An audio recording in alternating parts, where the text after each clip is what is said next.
itself into a great power. So it's not essential always that it would be great if it is big. And we want to partner that journey of greatness along with that. Our common human values, we primarily believe in inclusiveness. We borrow the terms, I've been constantly coining it for the last 10 days and talking about a Pakistani dream. So primarily I took it from American dream. Pursuit of happiness, all the right American values. Diversification. The kind of diversification you experience in the United States of America, it's hardly seen anywhere else in the world. It's tolerance. It has its own challenges. I'm not trying to portray as it's a small component of heaven. It's still part of the earth and it has all the earthly ills. But at a larger scale, the society is very tolerant. Then what they have produced in the last 200 years in the realm of knowledge and skill, it's amazing. Who could have thought in 17th century that there would be places like Berkeley and Yale and Columbia and Boston and Harvard? But they've done it in just 2 centuries. So the rest of the world has it to be envious of the United States, or it has to learn and benefit from it. So we do not believe in that irrational negative energy which has hysterical responses towards countries, towards societies, towards nations. I would like, and I personally believe, that we have a very healthy, engaging and positive sort of rights towards the United States of America. And we've got a history for that. Don't forget that we are the country. There will be people who will be telling you that, OBL was recovered from Pakistan. Don't forget that the capitalist system's frontline state was Pakistan. The entire GDP of the Western Hemisphere, probably it is 20, 30 or 40 trillion dollars. It is preserved because we fought a war with Engels and Marxist ideas where the Soviet regime, along with the whole of the Eastern Europe, was giving and demonstrating an alternate political system and economic system. If we wouldn't have fought from 1979 to 1989, the $30 trillion of the capitalist economy probably wouldn't have been there. We contributed towards that. I'm not taking the entire credit for it, but we were in the forefront. But I feel at times we fail to articulate what have we contributed towards the global peace, towards the global security, towards the global economic and financial institutions which are now religiously followed everywhere in a very sacrosanct manner. We have contributed towards the establishment of all those systems. So that's how I see, or we see, I is the wrong pronoun, because I represent at the moment the entire state of Pakistan. I see it in a very positive light. Yes? And I'm a first-generation Palestinian American from Chicago. And one thing that you actually just reminded me of in your mention of socialism and socialistic values is income inequality, which my country, the US, deeply suffers from, and I think we're witnessing deep fractures in our unity and core values that make America. And one thing that I recognized in my travels to Islamabad from Lahore was some of those same issues are present in Pakistan, I think have been on the rise over the last couple of decades pretty dramatically. And so I'm wondering what you think has been the vision for the common man in Pakistan, and what strategies and policies has the government of Pakistan pursued, and maybe what lessons can other people in other nations learn from that? Let me briefly respond to that. Look, our 7 decades of existence, we had a lot of challenging times. We are living in a political milieu where the 2 greatest mights which are documented in human history, one was Soviet Empire and the second was the alliance of US and NATO and ISF forces. They came in this region and remained here respectively for each for 10 years. So it has implications, it has a lot of implications for generally for our society, and at the same time, in the manner our state building institution or nation building project, if we could call it a project, it has responded in this environment, and many external realities have shaped our choices, in which at times our democratic dispensation has been on discontinuation, sometimes our priorities to deliver to a common man, to which you are referring, has been out of context. Our priority list has reversed. The other is Israel in 1948. And both, they have taken altogether different courses, and they have different destinies, different circumstances. We are here with the population. Over there, it's at a very demographically at a disadvantaged position. Numerically, they are not that much. But both live in an environment where the security imperative has been of utmost importance. If you closely, you delve in and you dig out, again I would say these external factors were determining our choices. I personally feel we are settling down. We are the dust is settling down, and the common man is becoming the nucleus and the entire idea of the relationship between state and citizen. We are transforming towards that. The ideal is that we develop that social contract, we express that social contract in which the rights and the responsibilities of the citizens are ensured, and vice versa. The state should also have its own rights and responsibilities. So it's a two-way, it's a dual carriageway. It has to come both ways. And I don't know whether I'm using the correct analogy or not, but that's how the modern nation states, I think so, are surviving, are improving, and delivering. I hope once you come next, whenever it is, and I hope it is soon, you will start feeling the changes in that direction. My name is Osama Qureshi, I'm from Harved Business School.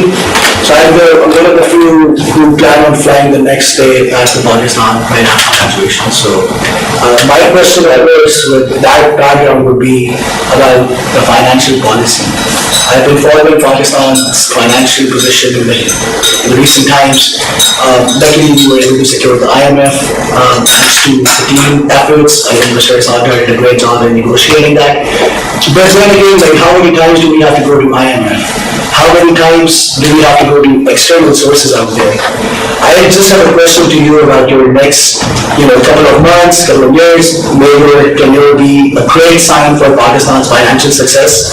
How do you plan, or what are your plans regarding the structural reforms when it comes to rebuilding Pakistan and bringing Pakistan back on that track where our forefathers, once lived in, and where our children will be proud of living in a nation, and we you will be proud of being a self-sustainable nation?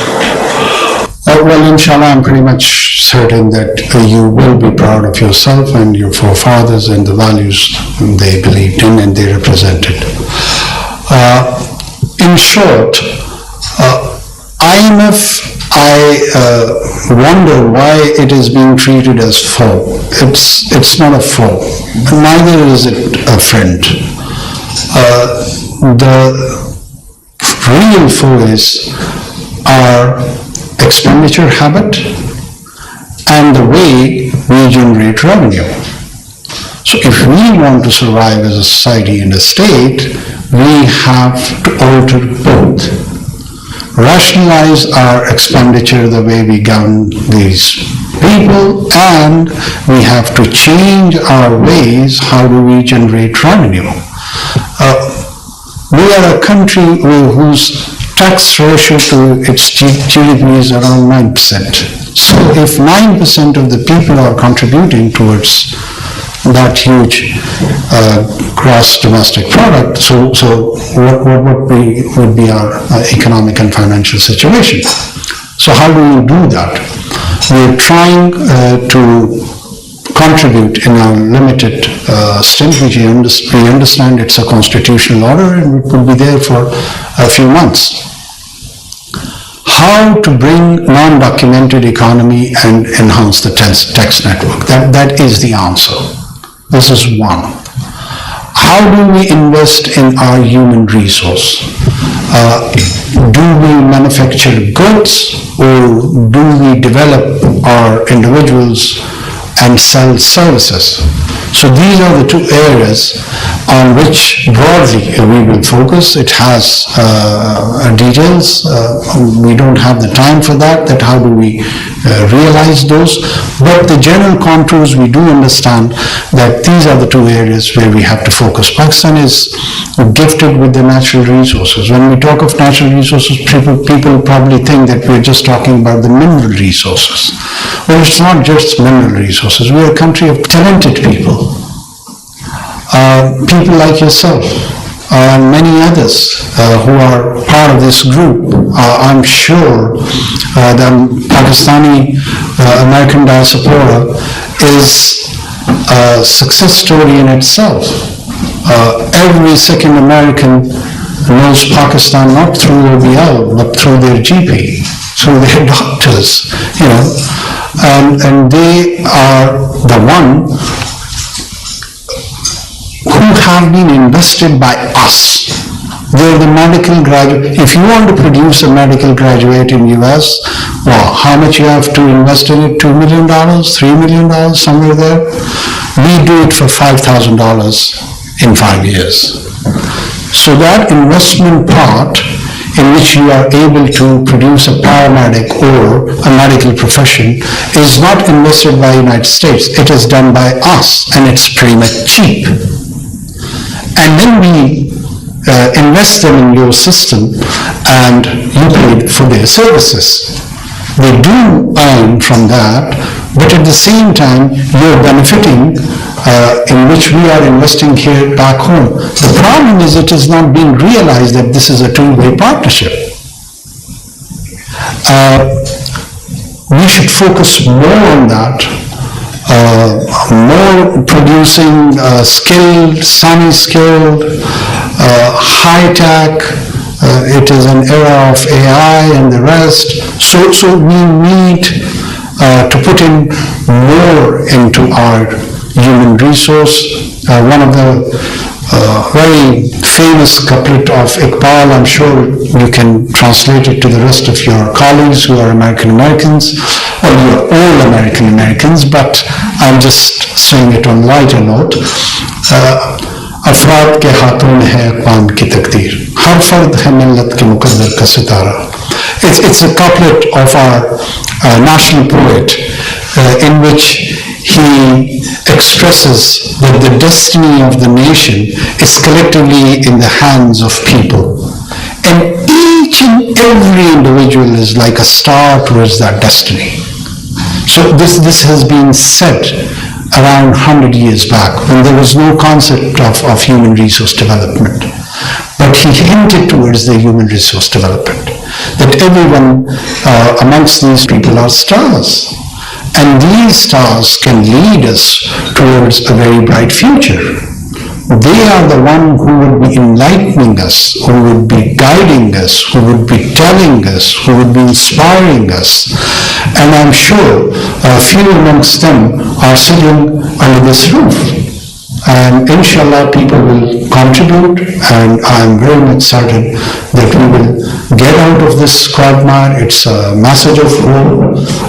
There was a time when the Israelis faced a financial crunch, and the inflation rate in the late 70s in Israel was around 1,000%. But they sat there, they put in the right policies, they focused on recovering their economic woes, and they did it. And I'm sure we're going to do not just that, but we're going to do better.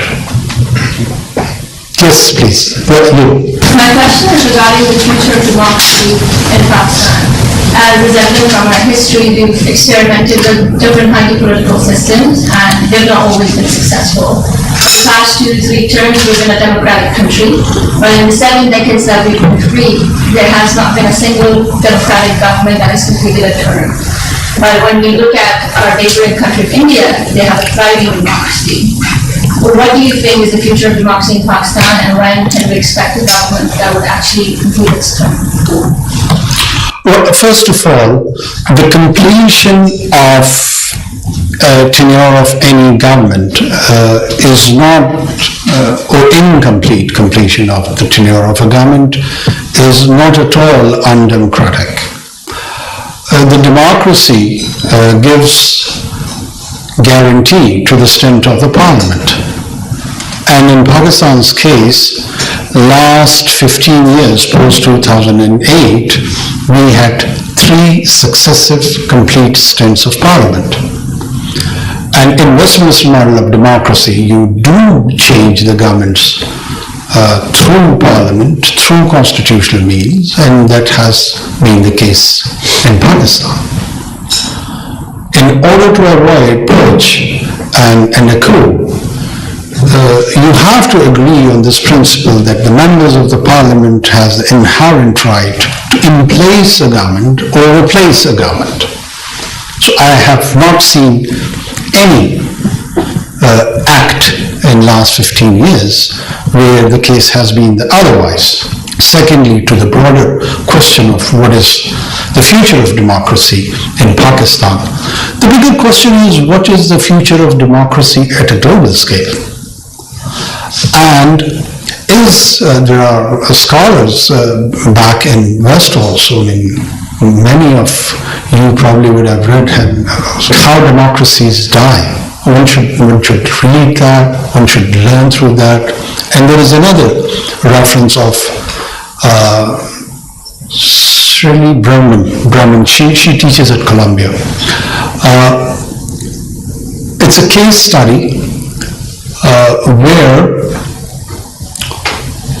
some 20 countries or 10 countries have been picked from Western Europe, and 300 years of democratic experience has been documented, and how the dictatorships have been morphed into democracy.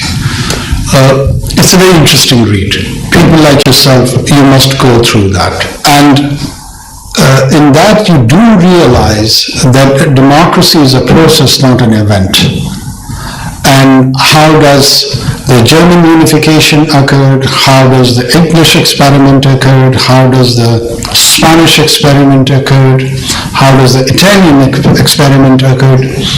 It's a guide for the transitional democracies. And then when you generate the conversation about democracy, there's a very important angle that you want to create a liberal democracy or an illiberal democracy. Yes, in our neighborhood, the ritual of democracy is being exercised for last 7 decades. But is it heading towards electoral autocracy? That is the question which needs to be focused more. And is it leading towards liberal democracy or an a liberal democracy. But is it this kind of democracy you would envision and you would want to have for United States of America? Fair enough. Or United Kingdom or France? Is this the old principle of laissez-faire, the French secular constitutional principles? I don't think so. So, bringing it back to our region and then to our country, we are committed and we understand that the performance and participatory idea of democracy is what is needed.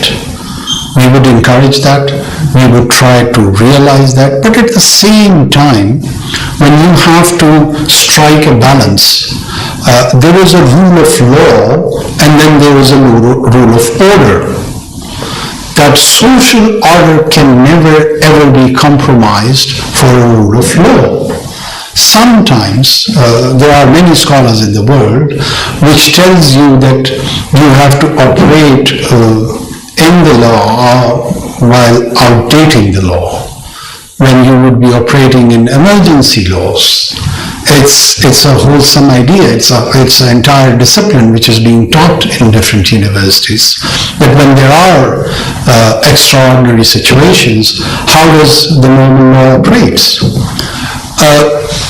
In Pakistan's context and in our experience, there are times where the normal laws get suspended, or the normal laws are not fully implemented, or the normal laws are not solution to the kind of challenges we face, like our security challenge. What do you think that if we would have applied our normal policing laws, we would have countered suicide bombings, which by the way have happened in thousands of numbers?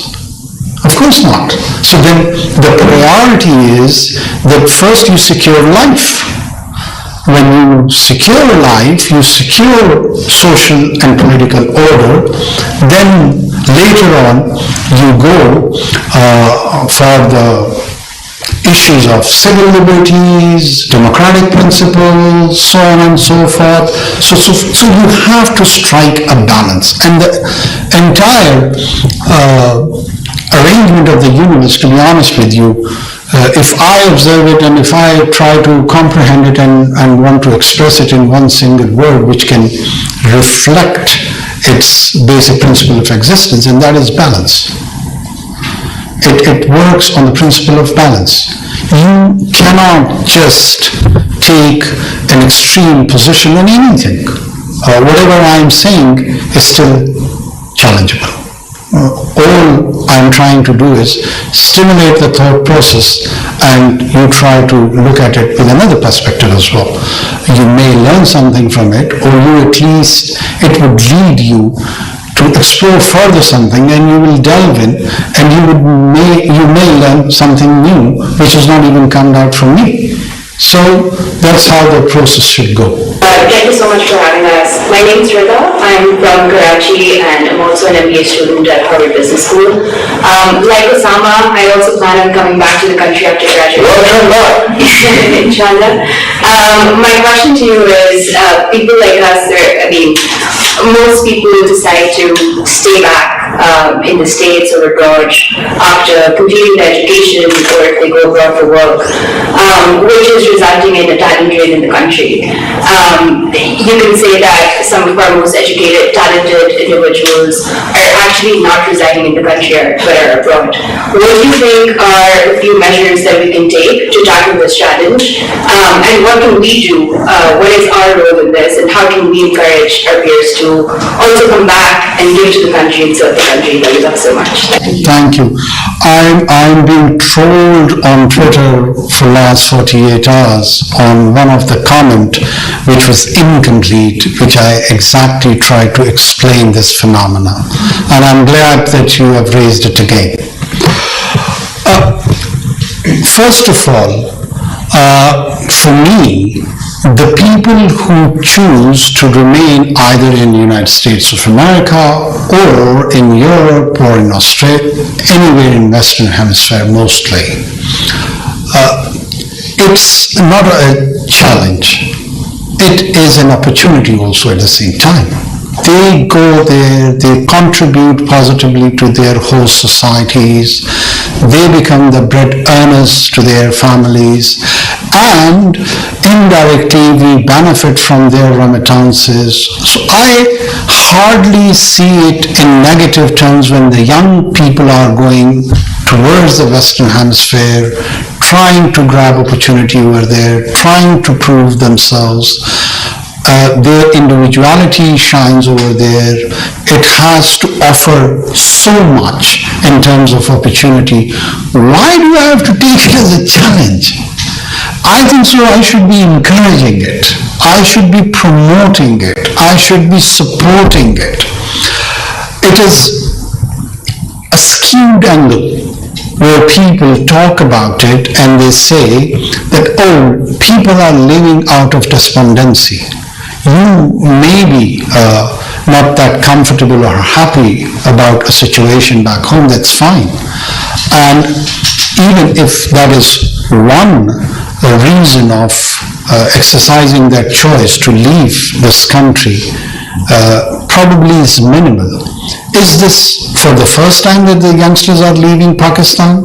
Of course not. We've been leaving this country since 1947. Every month, every year, every decade, people go. How is it a new phenomena? It's a normal phenomena. For me, it's pretty much normal. And whosoever wants to come back is very much welcomed. It is an individual choice which should be supported either way. You become an effective and contributor as an individual, either you are here or in your home of choice. This is your natural home, that becomes your home of choice. For me, the more important thing is that wherever you are, you should be successful. You should realize the full potential of your talent. You should reach the zenith of any profession you choose. That is more important to me. If you are a redundant, non-productive individual, either home or abroad, that is a challenge. And that is a huge challenge. So let's bring the conversation into its right spirit, into its right angles, and you could contribute to that larger, bigger and huge conversation. Let's talk sense instead of just responding historical towards that, being historical towards that. Indians went in 1960s to US and rest of the Western Hemisphere. Everyone called that a brain drain, that, oh, the people have left and they have settled, who's going to run India? And after 30 or 40 years, the whole of that lot has returned as brain asset. They earned capital, they developed expertise. So if there would have been a negative relationship between that projected Indian diaspora and back home their governments, what sort of relations they would